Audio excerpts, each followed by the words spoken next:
Hi everyone, thank you for joining us. Today we're going to talk about dream makers and dream breakers, and this is a StoryMakerU show. This is just being broadcasted right now on our private Facebook group, but also we're doing it live on YouTube right now. So thank you for being here. And before we get started, I wanted to kind of give an overview of the differences between purpose, goals, and dreams. So purpose is what drives our values and is really core to us. It really represents our identity and really who we are and links to our authentic self. Goals is really the work we do between dreams and purpose. And dreams are really what inspires us to keep going, and it's really our vision of our life, of what we want to accomplish, who we want to be, who we want to become, and it's very future thinking. But goals is the work we do in between purpose, which drives us and motivates us, and between that and dreams. So we generate our goals through our purpose, and then we are inspired by our dreams. So I just wanted to give that little bit of an overview to make the connection between how all three work. And you really do need all three in your life to have integrity and to feel like you have them all three connected. Gives us the integrity and makes us feel fulfilled in our life. And in many ways, that's the definition of fulfillment. What I believe to be the definition of fulfillment is really having all those three aligned up. Your purpose connected to your core values and your goals that does the work to essentially bring about our dreams in life. So hopefully that gives some clarification, because that kind of comes up a lot when I'm working with my clients and the sessions. They want to kind of know the difference between all three or how they work together. So I just want to give that overview. So why don't we go ahead and move on, and we'll talk a little bit about the goal makers. But yeah, Julie kind of just jumped right in there today, but essentially today of what she just said, we're going to focus on goals today. So if you're watching online, welcome. And if you have any questions, we're on both YouTube and Facebook right now. Go ahead and write them in the chat. Julie will be watching Facebook, I'll be watching YouTube. So any questions or comments, feel free to drop those in. So today it's about what are the goal makers versus what is a goal breaker. So a goal maker is usually someone that has a nice firm goal set in their mind.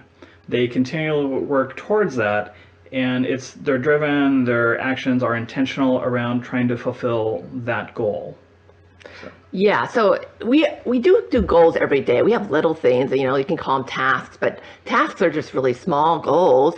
And you get up, you get yourself ready for the day, you make yourself breakfast, maybe have a cup of coffee, and those are kind of all autopilot goals that you do. It makes you move forward and get things done, right? So goals are just very similar to that. A lot of times they may be different than those other things, those autopilot goals that you do. These are more goals that are different. It brings variety to your day, right? When you have a goal, it makes you step outside your comfort zone for that day, doing something that's outside of your typical comforts. And really, life begins outside our comfort zones, and so do goals. So that's what makes it interesting, right? And everything that brings interest to our lives. Well, and it's when you push outside of that comfort zone, if you're kind of working in your proper purpose area, what you have as a good goal, that comfort zone, it should feel exhilarating. You should get a little adrenaline rush. It should be fun. So once you get outside your comfort zone and you're totally scared of what's about to happen, like we talked about in the purpose thing, the purpose broadcast, if it doesn't feel like fun or if it feels like work, you may need to redefine what your goal and what your purpose ultimately are. Right. And I know there's a little bit of a grind and challenge and suffering that takes place when you're working towards your goals. But one thing to keep in mind is that the good feelings will come later. And so just pushing through that and getting what you need to get done, it can be challenging and difficult, but just know that you're striving to have some sort of inspiration or good feelings that will come later on after you complete the little tasks that reach up to your goals. So Well, and Julie and I both have a lot of experience in the corporate world, a lot as program project managers. So when you have your project, translate that to be a goal for your personal life, you have this goal that could be something that happens next week, next month, next year, in the next decade, depends on how far out you want to plan. But you take whatever that goal is and you start breaking it into smaller steps. That makes it manageable. It's kind of like, I want to do something by this time next month. Okay, well, 2 weeks in, you should be roughly halfway there. So breaking it into smaller tasks is a good way to make sure you're staying on track with where you want to be when you want to be. Yeah, that is really a best practice for goals and project management 101 is just really breaking things down. Like, here's your goal, and a lot of people stumble on that part. They get, they think, oh, what do I do next? And just if you write down your goal and you think about asking yourself questions of what can I do to accomplish this, and start writing those things down, those are the baby steps that you work towards to completing your goal.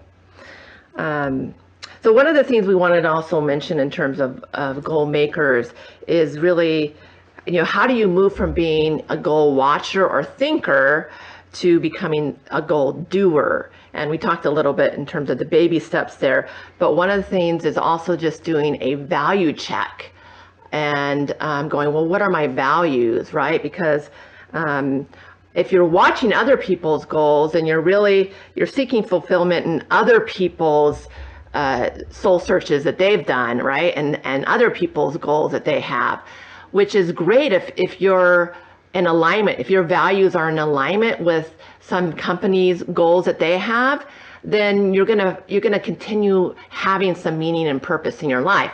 But if those goals are not aligning with your core values of what you believe in, if you, for example, believe that family is important, or if you believe that love is important, or adventure is important, and you feel security is important, maybe these are core values that you have. If you're not lining up with those, then there's going to be a disconnect. And that's when you start to feel this lack of meaning and lack of purpose and feeling like, why am I here? And just kind of wandering life, right?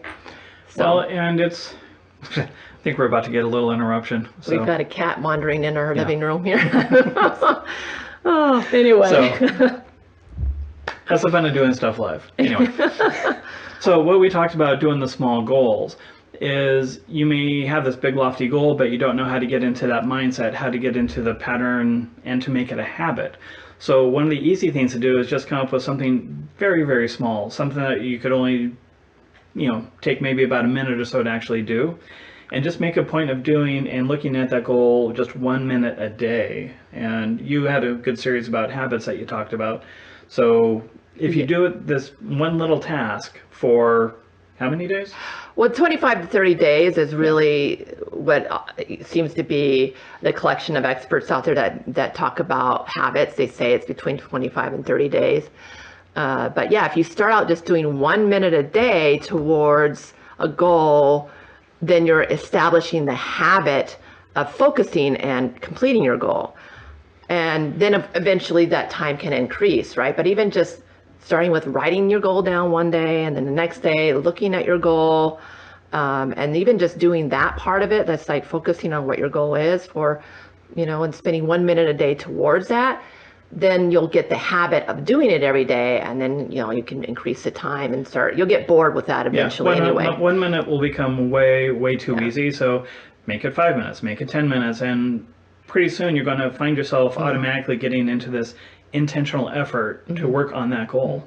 This works to other things. Like if your goal is to lose weight and get to a certain fitness level, just getting in the gym, or just getting into the gym, like driving to the gym, going in, checking in, and doing that part, and then leaving the gym and going home. Like just getting in the habit of going to the gym every day, and then adding on, okay, now I'm going to get out of the car. Yeah. Now I'm going to go and I'm going to do a 5-minute workout, right? Just go do some pull-ups or sit-ups or push-ups, or, do some machine for 5 minutes, and then go home, and then, keep doing that and adding more time. And then, but just, it makes it easy when you just break it in based on not just a small step, but the small step is really just the time commitment and establishing the habit of doing it every day. So when you get to the steps, or actually let's ignore the steps for just a few seconds here. So when you're trying to define the goal, there's a couple different frameworks that people use to get to definition around what my goal is. One of them that I use a lot is called SMART, and it's just simply an acronym for specific, measurable, achievable, relevant, and timely. So if you can put that framework around your goal, it's going to be a lot easier to measure how well you're doing and when you're going to get there. So S is specific. If Julie's example, you want to get in shape, that is a goal, but there's not a lot of detail or specificity around that.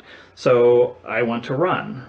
Okay, that's nice, but running is still just an activity. It's not a goal at that point. Okay, I want to run a marathon. Now all of a sudden it's this very solidified object somewhere in the future that you have to work towards. And then you can define the steps of, okay, figure out how to run a mile, get good equipment, get the training. Then you can put your process around being that specific marathon runner.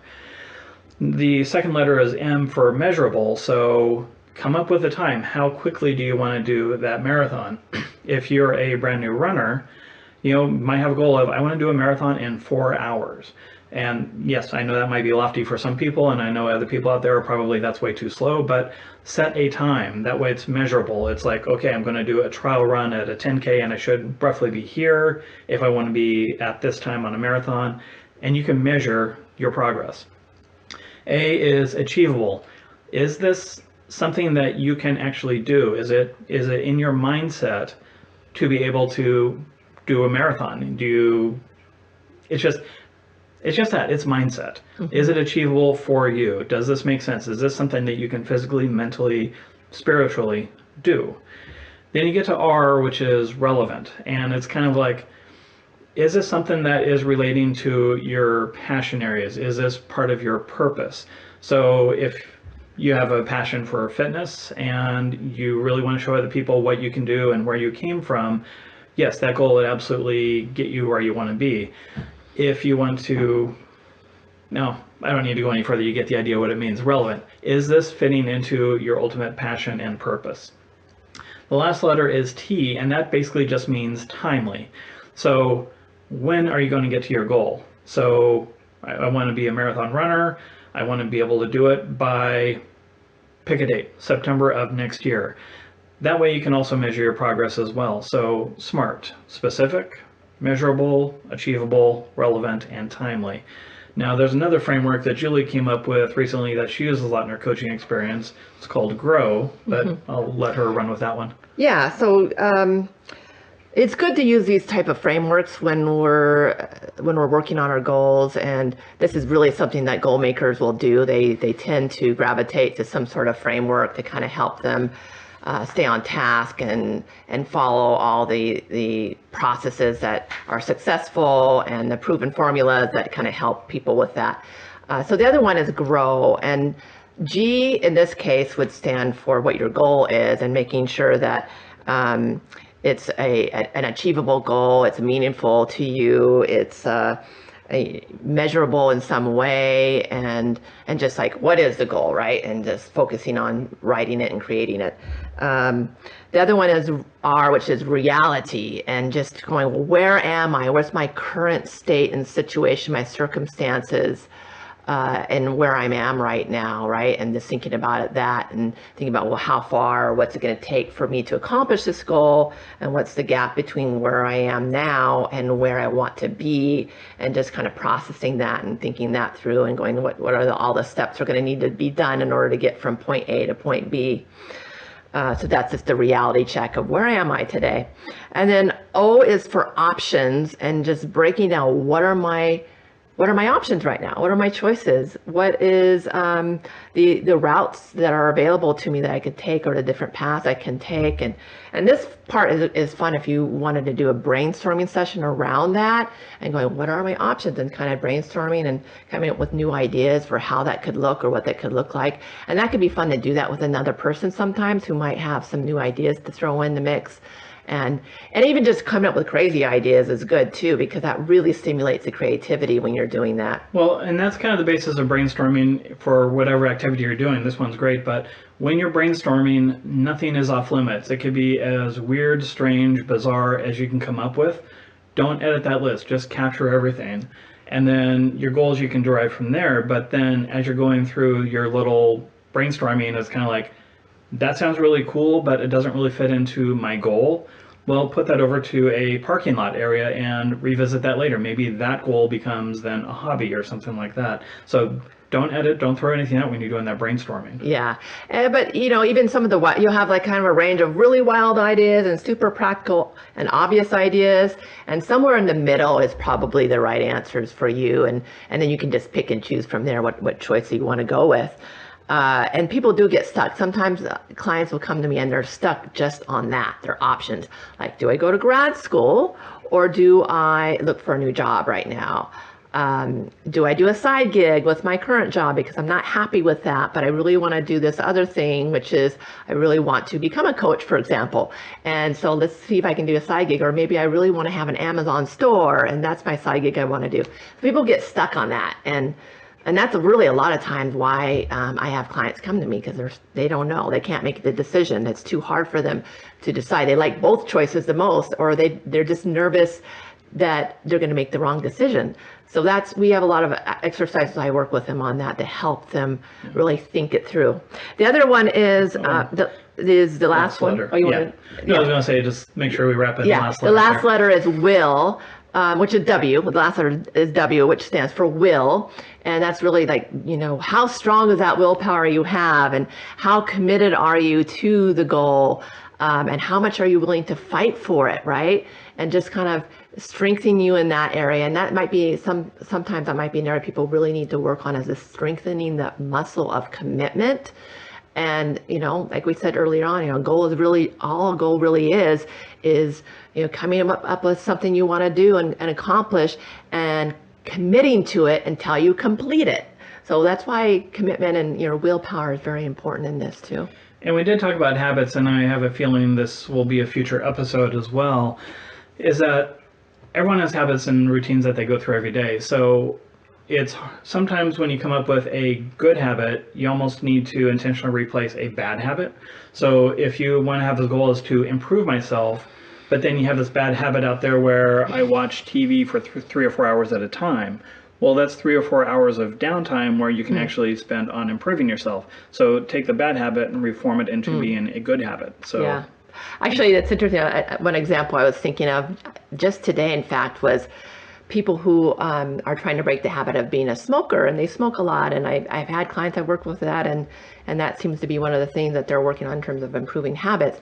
And I thought, wow, what if you just replaced the idea of smoking a cigarette with doing breathing exercises in general? Because I think a lot of times people like smoking because it's helping them to inhale deeply and filling their lungs full of air, even though it may be toxic. But just replacing that and going, I'm going to do breathing exercises whenever I want to have a cigarette. I mean, that would be an example of replacing an old habit with a bad habit. Okay, but we're getting a little off topic, so I guess we pretty much just confirmed. Subscribe, like, whatever you need to do. We will do habits as a future episode. So. It's coming up a lot in this one, isn't it? But it is part of being a goal maker, is establishing the habits and the discipline that you commit to doing every day related to your goal, and stepping outside your comfort zone to make that happen. So we talked about SMART, the specific, measurable, achievable, relevant, timely, and GROW, the goal, reality, options and wills. Yeah. Now, those are two different frameworks, and they're not competing frameworks at all. The SMART is kind of how to get definition around your dream. GROW is a little bit more about the higher level, higher altitude picture of what should my goal be. So they can work together. So you don't have, it's not one or the other. Use both. Yeah, it's good to think about them as you're working towards your goals, though, and making sure that you're following these best practices, if that helps you, if you're kind of looking to start a new goal and you want to think about it and get your head around it in a different way. So yeah. Well, and all this has been around making goals successful, but there's a lot of blockers that people come up with all the time. So what are the goal breakers? And I think one of the major ones that people deal with all the time is procrastination. So essentially what that means is, okay, I want to go running, but I don't have the right equipment, so I'll hold off on that. And then you never buy the right equipment and you never start running. That's one of the big killers that makes, your goal just this daydream. Sometime in the future, I will do this thing. But if you don't take intentional action or you keep pushing it off, another one is just maybe I don't feel like I have enough skill sets. I don't have enough knowledge to follow to the goal. So I'll read a bunch of books. I'll just go down this research route, and then you're stuck there like forever. You need to basically get to a point where you commit to, this is what I want to do. Just push procrastination to the side. One of the items that I personally deal with that can also get in the way of goals is this analysis paralysis sort of idea, where you come up with your brainstorm, you filter it down to 2-3 items, and then all of a sudden you mentally take a slightly different shift, and then your 2-3 item list is now back up to 10, and you keep spinning in that cycle. So the one I used previously, running, is like, okay, I want to learn how to do running, but then it's like, well, I also really enjoy swimming, so maybe I'll put my efforts towards swimming. It's like, well, I got my mountain bike, we have a road bike, I think I want to learn to do biking, and well, wait, swimming, running, biking, let's do triathlons. It's that spin that stops you from actually taking any action on it. So find your item, commit to it, and then yeah. Well, I was just going to say, when you were talking about procrastination, I think part of procrastination, and I do really see a lot in clients, is distractions. They mention that they have a lot of distractions and how they manage that. And one of my clients says that she just took herself off Facebook, which I guess she wouldn't be able to watch us here, but actually she can, because we're also on YouTube. Yeah, that's true. But but it works for her, right? I mean, she was getting distracted because she'd go in there and she'd be like, oh, now I've got to see pictures of my friends, and then I feel shame because I'm not living that lifestyle, or I want to do that, and these kinds of things. So, and it just seemed to work for her. But just being able to turn off, like, social media is a huge distractor, and a lot of binge watching on TV and Netflixes and stuff like that. So just trying to, scale that back and figure out how can you turn off the distractions and manage those, and not make them, one way is just to not make them so obvious and make them so easy to get to, which is one method with, just turning off Facebook. So another one of these, it's not really procrastination, it's more of a motivation item, but you can call it procrastination, is we have a lot of corporate consulting experience, and there's this one company, I'm going to leave their name out because this isn't going to be necessarily nice to them, but a lot of people that I dealt with, especially the general managers, the VPs, they always had this dream of, I'd really love to open a coffee shop, or I want to become a painter or a writer, but they don't. That's their daydream. They don't want to make it a goal because they have what they called inside the company as the golden handcuffs. It's, I don't really like what I'm doing. I really don't get motivated. I dread coming into work. So I'm trapped here, but I get paid a lot of money. So they stay around because they're essentially trapped by their own mental frame around, what are my circumstances right now? Yeah. So is that it's not really procrastination. It is kind of, but it's like, I want to do this goal, but I'm going to stay where I am right now until I don't have any choice. Yeah. Sometimes that's just a conflict of values, which is one being the value of supporting themselves financially and making a decent income. But then the other value of, a passion area that they might have, or they might love their art that they do, or they might love animals and they'd really like to work with animals, for example. So just, I think that sometimes you do run into this value conflict. But then I ask them, I say, well, what if you could do all of it? What if you could somehow make a good living doing your passion area and doing what you love? And then they get stuck in the belief area of, they don't know if they can get their head around believing that. And a big part of it, your goal and your dreams, is just believing that it's possible. Because if you can't believe something's possible in your head, there's no way it will ever come to fruition. It has to first be something you support and believe is possible, so that you can start thinking of how to do it. But well, and that's why when you talked about, probably about 10-15 minutes ago, about having a small little 1-minute goal where, day one you write it down, day two you look at it, But make sure that goal is something that you reflect on every single day, even if it's a little note card you put on your mirror so as you're brushing your teeth in the morning, you see it. And not just see it, but actually read it and think about it just for that 30 seconds there. So you said it takes 25 to 30 times. days. So Yeah. well, let's just round that up a little bit and call it a month. So 1 month challenge, write out a goal, spend 1 minute a day, and then just over a month, follow back and leave comments and let us know how that works out. And then the other thing that I've heard in terms of goal breakers a lot is lack of support from their family or friends, or a combination of the two. And that can be really challenging because there's, some value conflicts there in terms of the love of your family and friends that you have. But then again, trying to create something new and starting from ground zero in a new area of your life, which may be, changing careers or starting up a new hobby or something that you want to do. And they're not getting the support from their family and friends. That's when you try to find it somewhere else. Like, you're really the sum of the 5 people you spend the most time with. You kind of become this person who's very influenced by these people. So who else can you spend time with? I mean, even if it's just starting off with getting a coach to help you to be that other person, that other influencer in the list of 5 people you spend time with. And then maybe setting up a new network and joining a new group on Facebook. Or now's the perfect time to do that with COVID in terms of the online options that you have in terms of different groups to connect with. And so something like that is really helpful. But just being aware of it, just being aware that maybe that's one of your blockages you're experiencing, is you're just not getting the support from family and friends, and trying to think creatively in terms of where you can get that. Just like being here on our Facebook group. We are that support. We're wanting to help you and give you that value of being that support system for you. Well, and a big part of this comes down to essentially having like a accountability partner.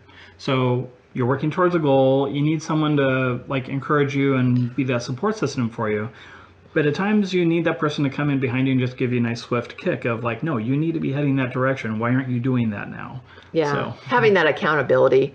And a lot of people do need that. That's a driving force for them, is they do much better if they have someone holding them accountable. And I know I'm really good at that with my clients. I'll poke them and send them text messages and just say, hey, how's it going? How's that one thing you're working on? How's that going? And so that's good. I mean, that's part of being in a support group too, is having that person that holds them accountable. And so let's move on. So what are some other goal breakers that we have? One of them that I'm seeing here is some people say they've never done it before, right? And goals normally are, yes, stretching you. They're pushing you outside your comfort zone. And there's going to be some parts of the goal that maybe you have done before, but there's going to be some new elements that you haven't. And yeah, of course, you've never done this goal before, right? So how do you do that? One is just keeping the mindset of not being judgmental of yourself. We tend to do that, and that's when we fall into that perfectionist zone where we're like, oh, well, if it's not going to be perfect and I can't deliver it in a perfect way, then I'll just wait till I get there. And then guess what? You never get there, right? But creating a safe learning space for yourself. And in the development world, when we've done a lot of projects with dev teams, and they do what they call a sandbox, and they create a sandbox kind of testing environment where they can play around and experiment and try new things.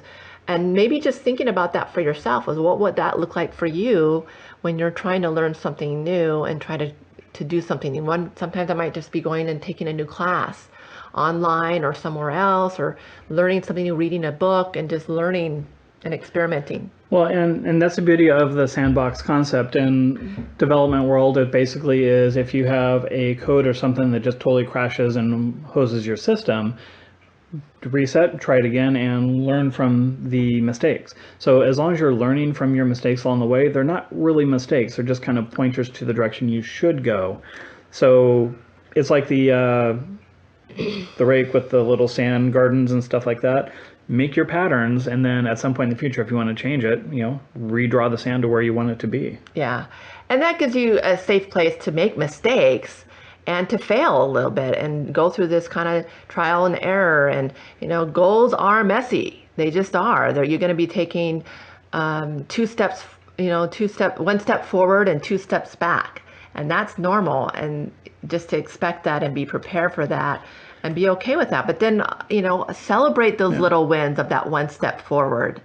Acknowledge it and be grateful and just thankful and appreciate yourself for having done it and pushed yourself, and getting through that new thing that you're doing and really trying and pushing yourself. And we try to do that with our business and just acknowledging, hey, we got a really great review this week. Check this out. And just kind of, maybe making a nice dinner and talking about how that's helpful and how that's going to direct us this way or that way.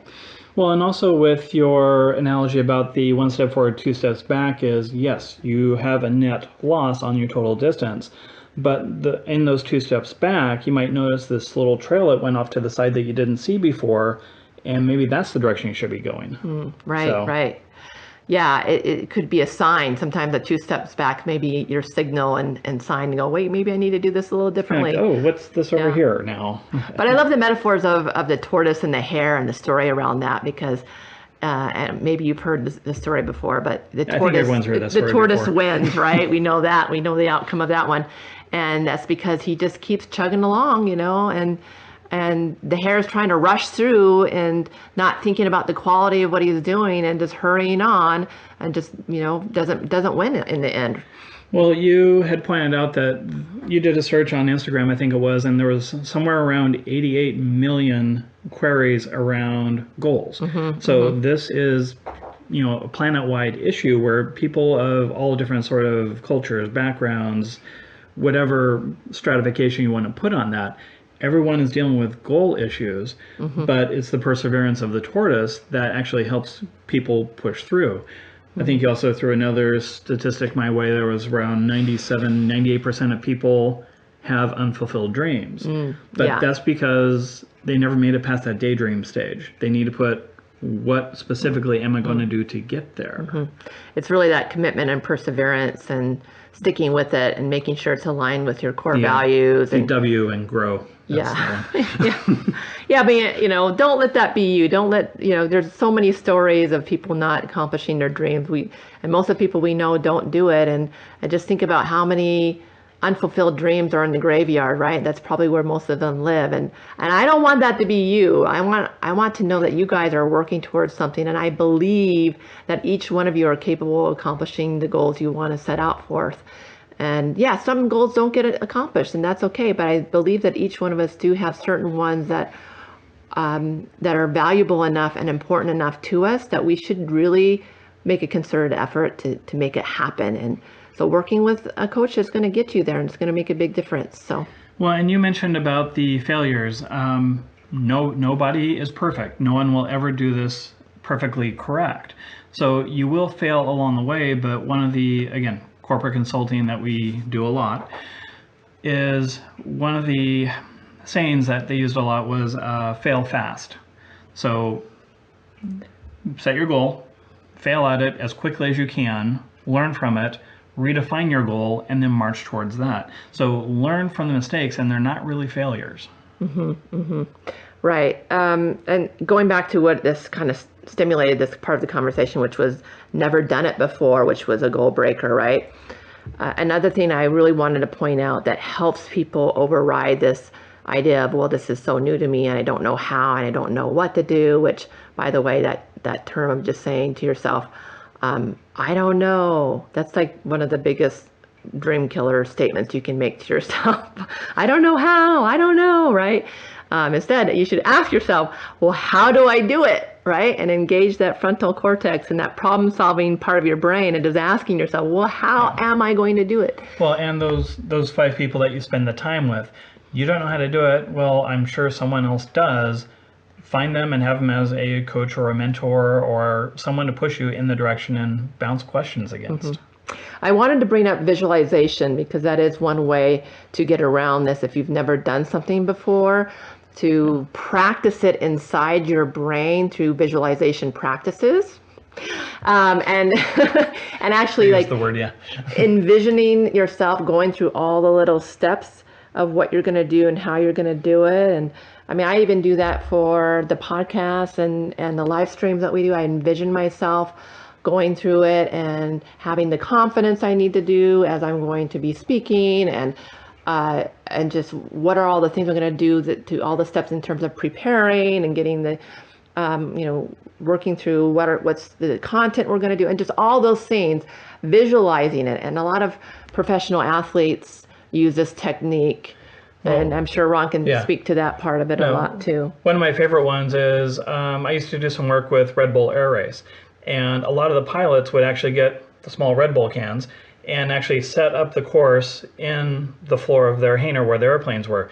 So for sometimes hours before the race, they're in there, they have their eyes closed, they have their hands on the controls, and they're actually going through the whole course, walking the course on the floor of their hangar. So by the time they actually get out onto the race course, they've already done that race many, many times.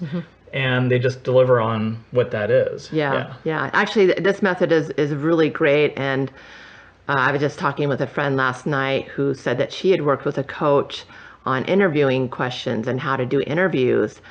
And that was a big part of it too. It's just, what are the questions? Like making a list of what questions you think the interviewer will ask you, and then writing out your answers or what those answers would be, and then practicing it, rehearsing it.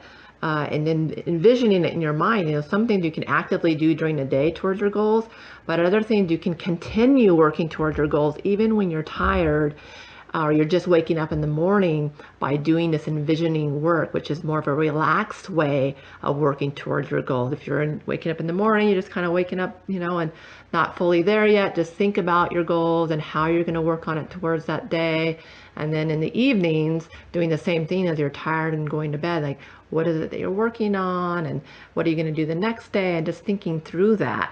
And that's one way to do this. But it really does strengthen those muscles in your mind and your memory muscles, and it's strengthening those before you actually do it. And it's priming them. That's another word that they use for this, is priming, which I really like too. And it's an actual scientific term that is used to describe preparing something, right? Like you prime your fence, you paint one layer on before you paint the other layer on or whatnot. And that's an idea that you're doing, is you're just preparing your mind for what's to come and practicing it. And yeah, a lot of athletes do this, and there's numerous stories you could find on the internet about athletes doing that. Yeah. So, I don't know, we've been talking at you for quite a while now. So, but basically, yeah, you should have a nice goal. And with that, you can use SMART and GROW to get the framework and definition around what you want to do.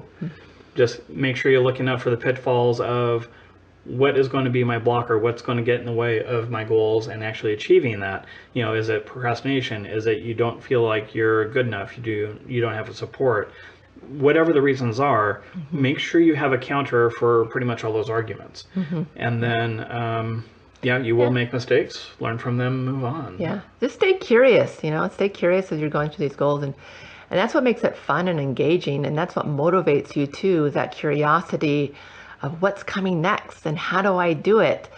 And just trying to be calm. A lot of people will get anxiety, which you hear a lot about nowadays. I hear that all the time. People get very anxious and worry about what's unknown in the future.